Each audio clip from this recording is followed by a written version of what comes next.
Hello friends, welcome to learning chemistry with S K Verma. 25 अक्टूबर है आज और आरपीएससी ने अभी-अभी थोड़ी देर पहले ही स्कूल लेक्चरर एग्जामिनेशन के लिए वैकेंसी रिलीज़ की है। इसके क्या इम्पोर्टेंट पॉइंट्स हैं इस वैकेंसी के, इसे हम समझेंगे इसमें और कितनी सीट्स आई हैं वो भी हम लोग देखने वाले हैं। और ये वीडियो बनाते समय इतना ज़्यादा मुझे एक्साइटेशन नहीं हो रहा है क्योंकि इसका रीज़न आप अभी थोड़ी देर में समझ जाएँगे कि क्यों आखिर ऐसा है। तो चलिए फटाफट से बात कर लेते हैं इस विज्ञापन की। ये आपका स्कूल लेक्चरर 2024 की वैकेंसी का नोटिफिकेशन आपके सामने है, जिसमें कुल 24 सब्जेक्ट में वैकेंसी रिलीज की गई है और कुल पोस्ट इन्होंने दिखाई है 2202। ये टोटल पोस्ट है ना। और इसमें इन्होंने कहा है कि जो पोस्ट है उसमें कमी और वृद्धि भी की जा सकती है। हालांकि ऐसा बहुत कम मौका आता है, करते भी हैं लेकिन मौके ऐसे बहुत कम आते हैं। अब सबसे फटाफट हम समझ लेते हैं कि इसमें कितनी सीट है, वो फटाफट से देख लेते हैं। और हिंदी में देखिए 350 है और इंग्लिश में आपके 325 है। देखिए 700 के लगभग, तो 2200 में से ये 2 सब्जेक्ट ही हो गए, ठीक है। अब आपके संस्कृत में 64 है, राजस्थानी में 7 सीट है, पंजाबी में 11 है, उर्दू 26 है, हिस्ट्री 90 ठीक-ठाक है, मतलब ठीक-ठाक तो क्या कम ही है। पॉलिटिकल साइंस के कंपैरिजन में देखिए कितनी कम है। ज्योग्राफी में केवल 210 है और इकोनॉमिक्स में 35 है। सोशियोलॉजी, होम साइंस 16-16 है। केमिस्ट्री देखिए, यहाँ मैं आपको ये दिखाना चाहता था बेसिकली, आपको मैं केमिस्ट्री की वैकेंसीज दिखाना चाहता था। ये काफ़ी कम है देखिए, केमिस्ट्री में केवल और केवल 36 पोस्ट इन्होंने रिलीज़ करी है। आखिर ऐसा क्या है, मतलब केमिस्ट्री इतना बड़ा सब्जेक्ट है। और इसके कंपैरिजन में आप देखेंगे तो फिजिक्स में भी देखिए 147 सीट है, मैथ्स में आपकी 153 सीट है। इसके अलावा बायोलॉजी में आप देखेंगे तो 67 सीट है, मतलब काफ़ी अच्छी-अच्छी सीट है। केवल केमिस्ट्री में 36, जबकि केमिस्ट्री एक कॉमन एक सब्जेक्ट हो जाता है बायोलॉजी ग्रुप और मैथ्स ग्रुप के लिए। तो फिजिक्स के कंपैरिजन में तो बहुत ही ज़्यादा कम है। फिजिक्स में और मैथ्स में ऐसा क्या है कि वहाँ सफिशिएंट नंबर है, लेकिन केमिस्ट्री में इतना डाउन कैसे चला गया, ये नंबर थोड़ा समझ में नहीं आ रहा। क्या यहाँ पर कोई कारण रहा है? लेकिन इतना पक्का है कि आने वाले टाइम में एक बहुत बड़ा नंबर है वो डीपीसी जो बेसिकली जो स्कूल लेक्चरर्स हैं वो वाइस प्रिंसिपल बने हैं और उनको जैसे ही पोस्टिंग दी जाएगी तो वो सारी जो सीट है स्कूल लेक्चरर की वो खाली होने वाली है। और वो खाली होने होगी उसके बाद में अब ये नई वैकेंसी लाएँगे या इसी में पोस्ट इंक्रीज़ करेंगे, ये हमारे सामने एक सवाल खड़ा है, जिसका वक़्त के साथ आंसर मिलेगा, ठीक है? तो अभी हम यही देख लेते हैं कि ये जो रिजर्वेशन का पैटर्न है, किस तरह से 36 को क्लासिफाई किया गया है, वो देख लेते हैं। आपकी ये जो टोटल है, ये 15 सीट आपकी जनरल की है। ये आपका जनरल कोटा है, जिसमें 10 तो जनरल में जनरल हो गया, 4 जो है वो जनरल विमन हो गया और यहाँ पर ये जो एक कैटेगरी है, ये आपकी विडो है, जनरल विडो, और जनरल डाइवोर्सी यहाँ पर 0 है। ये जो पैटर्न है, ये जो क्लासिफिकेशन है, वो एससी कैटेगरी के लिए है। और एससी अच्छा, जनरल में मैं आपको बता दूं टोटल सीट 15 है। एससी कैटेगरी में आप देख रहे हैं टोटल सीट केवल 5 है, जिनमें से 3 एससी जनरल है, 1 एससी विमेन है और 1 एससी डाइवोर्सी है। इसी तरह से आप देखेंगे तो ये जो क्लासिफिकेशन है ये आपके एसटी कैटेगरी का है और एसटी कैटेगरी में भी टोटल सीट 5 है, जिनमें से 3 एसटी जनरल है, 1 एसटी विमेन है और 1 एसटी आपके विडो है, ठीक है? इसी तरह से ये जो क्लासिफ़िकेशन आप देख पा रहे हैं 5, 1, 1, 2, ये आपका ओबीसी का हो गया और ओबीसी में जो टोटल सीट है वो 7 है, जिसमें ओबीसी जनरल में 5 है, ओबीसी विमेन में 1 है और 1 आपके ओबीसी का क्या बोलते हैं, विडो हो गया, ठीक है? और इस तरह से आगे वाली ये जो कैटेगरी है ओबीसी के बाद में ये आपके एमबीसी की है और एमबीसी में आप देख पा रहे हैं केवल 1 ही सीट है, ठीक है? इस तरह से आपके ये लास्ट जो कैटेगरी बचती है ये आपके ईडब्ल्यूएस की कैटेगरी है और ईडब्ल्यूएस में टोटल सीट 3 है, उसमें भी आपके 1 जनरल ईडब्ल्यूएस में है और 2 सीट आपके ईडब्ल्यूएस विमेन की है, जो मैं ऊपर देख एक बार कॉलम देख के मैं कंफर्म कर लेता हूँ। हाँ, ये आपके ईडब्ल्यूएस में जनरल है और ईडब्ल्यूएस में जो 2 सीट है वो ईडब्ल्यूएस विमेन की है, ठीक है? तो आप देख सकते हैं ये क्लासिफिकेशन मैंने फाइनल कर दिया है। 36 में से आपका क्या बोलते हैं 15 general, SC 5, ST 5, OBC 7, MBC 1 और ईडब्ल्यूएस की जो है वो आपकी 3 सीट है, ठीक है? ईडब्ल्यूएस की आपकी 3 सीट है। तो इस तरह से ये टोटल मिला करके हो गई आपके कितनी सीट? 25, 25 और 7 32 और 4 36 सीटें हो गई है। इतनी ही सीटें हैं, इनके कैलकुलेशन में क्या क्या ही मिस्टेक आएगी बताइए? है ना? मैं जोड़ूँगा तो भी क्या कोई ख़ास मिस्टेक आने के चांसेज़ हैं क्या? नहीं, कोई चांस नहीं है। इतनी कम सीटें इनके तो एडिशन में भी गलती होने के चांसेज़ नहीं है। बाकी आप देख सकते हैं फिज़िकल एजुकेशन में काफ़ी अच्छी सीट है, 37 जो इन्होंने है वो सीट रखी है, ठीक है? बाकी तो अब ठीक है, अब कुछ इम्पोर्टेंट पॉइंट्स हैं इस बेसिकली इस भर्ती के, वो हम बात कर लेते हैं फटाफट से। और यहाँ पर बैकलॉग ये बताया गया है, लेकिन उससे हमें ज़्यादा कोई मतलब नहीं है। हमने टोटल सीट है वो देख ली, बस बैकलॉग उसमें उसी में है। बैकलॉग से थोड़ा कौन-सा ये सीट जो है वो बढ़ने वाली है, नहीं बढ़ने वाली है। यहाँ पर आप देखेंगे तो ये कुछ इम्पोर्टेंट पॉइंट्स हैं, वो हम फटाफट से देख लेते हैं, ठीक है? और उ उसकी हम लोग बात करने वाले हैं और आगे हम लोग चलते हैं। सबसे पहले तो इनकी एलिजिबिलिटी तो आप समझ ही गए, पीजी प्लस में बीएड होना चाहिए, लेकिन इसमें भी कुछ इम्पोर्टेंट बातें हैं, उनको हम लोग समझ लेते हैं। सबसे पहला आपका ये है कि आपकी जो एजुकेशनल क्वालिफ़िकेशंस क्या है, वो ये कह रहे हैं कि अंतिम वर्ष की परीक्षा में शामिल हुआ हो या सम्मिलित होने वाला व्यक्ति भी आवेदन के लिए योग्य है।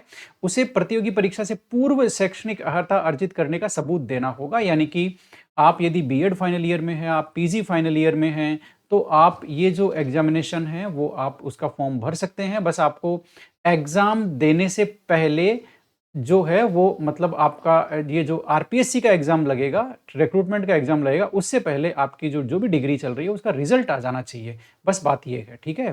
पे लेवल तो आप समझ ही गए 4800 के जो ग्रेड पे में है, वो उसमें होगा, वो कोई बात नहीं है।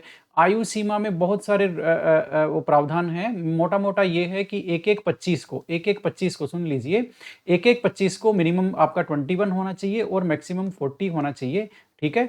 अब इसमें बहुत सारे प्रावधान हैं, ये देखिए 1, 2, 3 ये काफ़ी सारे प्रावधान हैं। यदि आपको एज रिलैक्सेशन चाहिए तो आप इन प्रावधानों को पढ़िए, कहीं न कहीं आपसे रिलेटेड होगा और ये आपको जो है वो आपको छूट इसमें मिल सकती है। वो भी कोई बड़ी बात नहीं है। सबसे पहले देख लेते हैं सिलेक्शन प्रोसीजर है वो कैसे होने वाला है। सिलेक्शन प्रोसीजर वही है, कॉम्पिटिटिव एग्ज़ामिनेशन लगेगी, सारा सब कुछ वही होगा, मेरिट बनेगी। परीक्षा का माह और स्थान इन्होंने बताया नहीं है, मेरे ख़्याल से इसका यदि हम लोग अंदाज़ा लगाएँ तो मेरे ख़्याल से जुलाई जुलाई जो आने वाला जुलाई है ना? उसके आस-पास ये एग्ज़ाम हो सकता है। इसमें कोई या तो 1 महीना पहले हो जाएगा या 1 महीना बाद में, बस इसी इसी दौरान ये एग्ज़ाम होना है, ठीक है? मतलब अगले जो 2025 की जो गर्मियाँ हैं बेसिकली 2025 की आपकी जो गर्मियाँ हैं, उसमें ये एग्ज़ाम कन्फ़र्म है एक तरह से, इसमें कोई दिक्कत नहीं है। जो इसका स्कीम है और जो सिलेबस है वो इन्होंने कहा है कि सिलेबस ये बेसिकली रिलीज़ करेंगे। तो ये इन्होंने इस एग्ज़ाम स्कीम तो रिलीज़ कर दी है लेकिन सिलेबस अभी रिलीज़ करना बाकी है। तो सिलेबस मेरे ख़्याल से 1-2 दिन में आ जाएगा। ठीक है? एमसीक्यूज़ होंगे बस इतना इन्होंने कहा है। और ये जो फ़ॉर्म है ये 5 तारीख से आपके भरे जाएँगे, 5 नवंबर से 4 दिसंबर तक ये फ़ॉर्म लिए जाएँगे। है ना? तो 1 महीने का आपके पास टाइम है फ़ॉर्म भरने का। और दूसरी बात ये है कि इसके बाद में कुछ और इम्पोर्टेंट बातें और कर लेते हैं। ये ओटीआर वगैरह से रिलेटेड कुछ इम्पोर्टेंट पॉइंट्स हैं, इनको आप देख लीजिएगा कि आपके इनमें जो करेक्शंस हैं बेसिकली अभ्यर्थी का नाम, पिता का नाम, जन्म तिथि, लिंग, इनमें किसी भी स्तर पर कोई संशोधन संभव नहीं होगा, इस तरह से इन्होंने कहा है, ठीक है? और बाकी जो है वो यहाँ पर आप जो इम्पोर्टेंट इन्फॉर्मेशंस है वो यहाँ से आप ले सकते हैं। हम कुछ और इसमें काम की बात ढूँढ रहे हैं जनरल इन्फॉर्मेशन के अलावा। ये देखिए स्कीम और सिलेबस ऑफ कॉम्पिटिटिव एग्जामिनेशन आ गया, तो इसमें टोटल आपको पता ही है वही 450 मार्क्स हैं। पेपर जो फर्स्ट होगा वो वैसे ही जो पहला पैटर्न था 150 का पेपर 1 होगा, पेपर सेकंड है वो आपका 300 मार्क्स का होगा और पेपर फर्स्ट के लिए ड्यूरेशन इन्होंने कितना बताया है 1 घंटा 1 और आधा घंटा और पेपर सेकंड के लिए इन्होंने ड्यूरेशन बताया है आपका 3 घंटा। All the question in both paper multiple choice मतलब दोनों ही पेपर में एमसीक्यूज होंगे। नेगेटिव मार्किंग इन्होंने कहा अप्लाई होगी, वो पहले भी होती थी, 1/3 बताया है इन्होंने कि पहले भी 1/3 नेगेटिव मार्किंग होती थी, अभी भी 1/3 नेगेटिव मार्किंग इसमें होती है, तो इसमें कोई दिक्कत वाली कोई बात नहीं है। 40% इन्होंने कहा है कि दोनों पेपर में अलग-अलग लाना ज़रूरी है। देखिए ईच पेपर में 40% लाना ज़रूरी है ना? यदि एससी-एसटी से आप बिलॉन्ग करते हैं, तो इन्होंने कहा है कि 5% का रिलैक्सेशन आपको मिल सकता है इस ये जो शर्त है इसमें, ठीक है? अब आगे हम लोग बेसिकली पेपर 1 और जो पेपर 2 है उसका थोड़ा-सा पैटर्न हम लोग समझ लेते हैं। इसमें आप देखिए पेपर 1 जो जीएस का लगेगा, 1.5 घंटे का होगा। इसमें बाकी जो सिलेबस के पॉइंट्स हैं वो एज़ इट इज़ रखे गए हैं। इसमें कहीं कोई दिक्कत नहीं है। बस एक नया पॉइंट जुड़ गया एजुकेशनल साइकोलॉजी। ये देखिए थोड़ा-सा इम्पोर्टेंट है। पहले एजुकेशनल साइकोलॉजी आपका पेपर 2 में होता था। इस बार से इन्होंने एजुकेशनल साइकोलॉजी किसमें जोड़ दिया? पेपर 1 में इन्होंने जोड़ दिया और पेपर 2 से इसको गायब कर दिया। ये देखिए पेपर 2 में ये नहीं है, ठीक है? पेपर 2 में ये नहीं है, उधर ये चला गया है, ठीक है? तो बस ये एक बड़ा चेंज है पेपर 1 से इसको पेपर के पैटर्न को लेकर के। अगला जो इम्पोर्टेंट चेंज है वो इन्होंने ये किया है कि आपके सीनियर सेकेंडरी लेवल के, ग्रेजुएशन लेवल के और पोस्ट ग्रेजुएशन लेवल के कितने-कितने क्वेश्चन आएँगे, वो इन्होंने नहीं बताया है। जैसा इन्होंने 2022 में किया था कि इस बात को छुपा लिया था कि सीनियर सेकेंडरी के, ग्रेजुएशन के और पोस्ट ग्रेजुएशन के जो क्वेश्चन्स हैं वो कितने आएँगे, वो इन्होंने नहीं बताए थे। इस बार भी इन्होंने नहीं बताया है, बस तो हम लोग जो पिछले पिछली बार जो हुआ था उसको उसी का पैटर्न समझ सकते हैं। पिछली बार यानी कि 2022 का जो क्लासिफिकेशन है वो उस इसमें सीनियर सेकेंडरी में आपके 55 क्वेश्चन आए थे, इसमें भी 55 क्वेश्चन आए थे, 20 आपके एमसीक्यूज़ थे पीजी के, ये कितने हो गए? ये आपके 130 हो गए और इस पोर्शन के जो लास्ट वाला पोर्शन है pedagogy, teaching, learning material, use of computer information technology, इसके आपके 20 सवाल आए थे। ये 2022 का पैटर्न है और इस पैटर्न को देखते हुए मोटा-मोटा यही रहने वाला है। यही पैटर्न रहने वाला है। पीजी के आपके जो सवाल हैं वो 20 से लेकर के 25 के बीच में हो सकते हैं, ठीक है? मेरे ख्याल से 20 सवाल के आस-पास काफ़ी है क्योंकि नंबर ऑफ टॉपिक भी कम है ना, ठीक है? और ये पैटर्न आपका यही रहेगा। तो आप मान के चलिए कि इसमें यूजी और सीनियर सेकेंडरी में आपको 110 सवाल मिलने वाले हैं। बाकी जो सवाल बचते हैं 40 सवाल, वो आपके पॉइंट नंबर 3 और पॉइंट नंबर 4 में आपके इक्वली डिवाइड हो जाएँगे। तो आपको ये तो समझ में आ गया कि इसमें टोटल जो है वो पेपर 450 का है, ठीक है?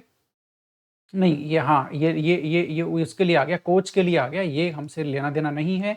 हम इसको काट देते हैं एक बार, कोच से हमें कोई अभी हम कोच नहीं बनने वाले हैं, पहले हम पीजीटी केमिस्ट्री बनने वाले हैं, कोच हम बाद में बनेंगे, इसलिए ये डिस्कशन हम नहीं करने वाले हैं कोच वाला।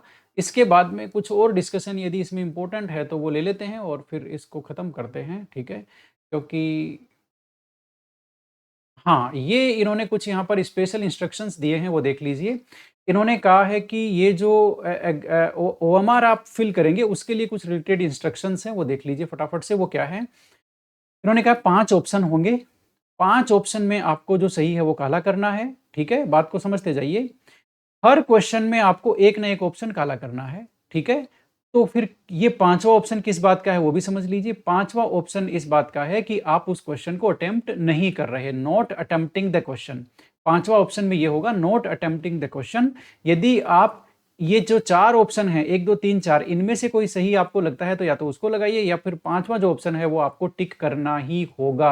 यदि आप 5वाँ ऑप्शन भी टिक नहीं करेंगे तो आपकी हो जाएगी नेगेटिव मार्किंग। समझ लीजिए यहाँ पर नेगेटिव मार्किंग यहाँ पर दोनों दोनों प्रकार से है। यदि आपने गलत उत्तर दिया, है ना? ठीक है? तो भी आपकी नेगेटिव मार्किंग है। यदि आपने किसी क्वेश्चन में ज जो जो सर्किल है वो डार्क किया ही नहीं, एक भी सर्किल डार्क नहीं किया, ठीक है? तो भी आपकी नेगेटिव मार्किंग है। यदि यानी कि किसी क्वेश्चन को छोड़कर आना और जो 5वां ऑप्शन है, जिसमें जो नॉट अटेम्प्टिंग वाला है, उसको भी काला नहीं करना, ये यदि आप ऐसा करते हैं तो आपकी नेगेटिव मार्किंग होगी और यदि किसी क्वेश्चन में एक भी गोला काला नहीं करते हैं तो उस क्वेश्चन को गलत मान करके 1/3 नेगेटिव मार्किंग की जाएगी। तो याद रखिएगा, या तो आपको 1, 2, 3, 4 ऑप्शन में से जो सही लग रहा है वो काला करना है या फिर यदि कोई ऑप्शन सही नहीं लग रहा और आप उस क्वेश्चन को छोड़ना चाहते हैं तो ऑप्शन नंबर 5 आपको काला करके आना ही पड़ेगा।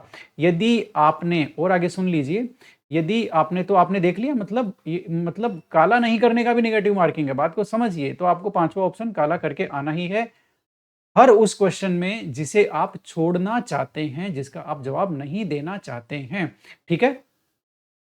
अब इससे आगे उन्होंने ये और कहा है कि आपको एक्स्ट्रा 10 मिनट इसके लिए मिलेंगे। शेड्यूल्ड टाइम है, उसके अलावा आपको 10 मिनट इस बात के लिए मिलेंगे कि आप जो 5th ऑप्शन है, आप उसको काला कर पाएँ। उसके अलावा क्या है? उसके अलावा है यदि आपने पूरे पेपर में 10% से ज़्यादा ऐसे सवाल छोड़ दिए, जिनका आपने एक भी ऑप्शन काला नहीं किया। बात को समझिए, जिनका आपने एक भी ऑप्शन काला नहीं किया, यदि आपने 10% से ज़्यादा ऐसे सवाल छोड़ दिए तो आप किए जा सकते हैं डिस्क्वालिफाइड। आप क्या किए जा सकते हैं? डिस्क्वालिफाइड। तो ये जो इम्पोर्टेंट इन्फॉर्मेशन थी बेसिकली, वो हमने लेने की कोशिश करी है। सिलेबस इसका रिलीज़ होगा तब इसको और देखा जाएगा कि क्या इन्होंने सिलेबस रिलीज़ किया है। अभी हमने केवल मोटी-मोटी जो बातें हैं उनको नोट किया है, इसके अलावा ज़्यादा कुछ अभी हम लोग करने वाले नहीं हैं। आने वाले टाइम में जो भी इसमें चेंजेज़ होगा उनकी भी हम लोग बात करेंगे। Thank you way